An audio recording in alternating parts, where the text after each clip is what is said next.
I stayed at Hollyhedge Estate, a bed and breakfast in New Hope, Pennsylvania. This was for a friend's wedding, and I had no idea what to expect. I had never been to Pennsylvania, and I had never stayed at a bed and breakfast. But honestly, after this trip, I was sold. This was such a gorgeous house and estate. There were these beautiful sitting rooms that were wonderfully comfortable to enjoy. And this was the dining room. Every morning there was coffee and juice with cereals, yogurts, and a number of options for hot breakfasts. There was this sort of pond thing. It wasn't usable. It was like for nature.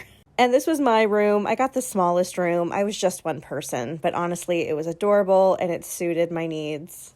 And it does have its own bathroom. These are the goats. They're adorable. They were just outside my friend's bridal suite.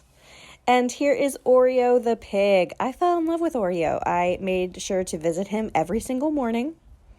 I would get up and climb a little hill, and I would say good morning to Oreo, and he seemed just as excited to see me. My friend had booked the bed and breakfast for the dates of her wedding, but I stayed a few nights earlier, and it was really quiet. Despite it not being booked out for the dates I was there, we were the only ones really there. This is me sneaking off to my friend's little bridal suite the night before the wedding so we could chit-chat. So really close was this very Hallmark-esque little town. There were great restaurants. I had boar ragu, this crepe cake.